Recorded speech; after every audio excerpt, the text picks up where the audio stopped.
Hi there, Bob. So you think you want to work at the Science Center? Well, come right in.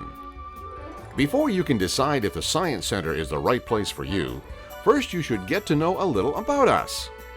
In 1985, the James S. McDonald Planetarium was bought from the city of St. Louis and reopened as the St. Louis Science Center. Because of the need to expand, land across the highway was purchased, and in 1991, opened with the famous bridge across the highway, connecting the new building to the planetarium. The Science Center is open almost every day of the year, 7 days a week, and is one of the most visited science museums in the world, with more than 24 million visitors and counting. Inside the Science Center, you'll find galleries that focus on different types of science, as well as technology, engineering, and math. All galleries are designed with hands-on activities to satisfy our visitors' curiosity and make learning about science fun. Off-site, we have the Taylor Community Science Resource Center that houses educators who create informal learning programs for schools, scouts, and camps, as well as community partnerships. Oh, Bob, there you are. Now that you know a little bit about our history and our galleries, we can see where your skills and interests fit at the Science Center. To serve our visitors, the Science Center has paid staff, volunteers, and interns with diverse education and backgrounds. Knowledge of science is great, but not required for all positions. Behind the scenes, we have people working from finance to marketing and information systems. And if you prefer work with visitors, you're in luck. We have lots of staff that work to make the visitor's experience the best it can be. So, Bob, do you think the Science Center is the place for you?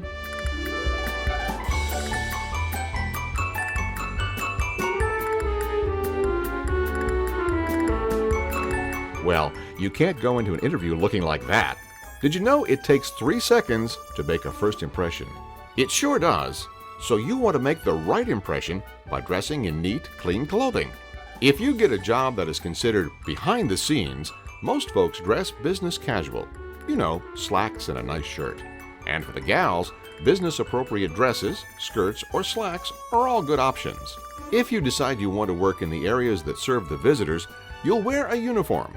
Most wear a Science Center red polo shirt tucked into khakis or black slacks with a belt, comfortable closed-toed shoes, and of course, your name badge. Visitor-facing staff do work weekends.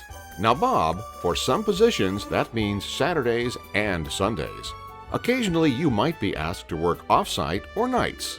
Do you think you're okay with that? And don't forget about your hair. Staff at the Science Center have all types of hairstyles, and men can have facial hair, but your hair must be neat and in a natural hair color. We don't want the visitors thinking you're a science experiment, do we?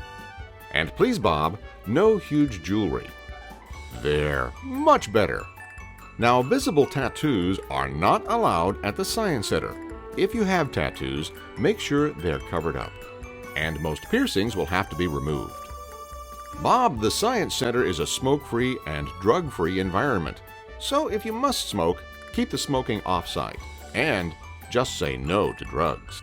Say, Bob, did you know that staff at the Science Center can qualify for certain benefits? Full-time staff can elect to have medical coverage and additional life insurance, as well as dental and vision plans. Part-time staff are eligible for certain benefits as well, like dental and vision plans. But that's not all. Paid staff, volunteers, and interns can go to all of our OmniMax films and special exhibitions for free.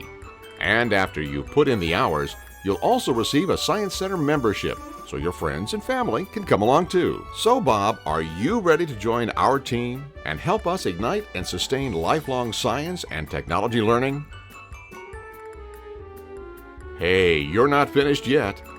Click here to apply for the position that meets your qualifications and interests. Good luck!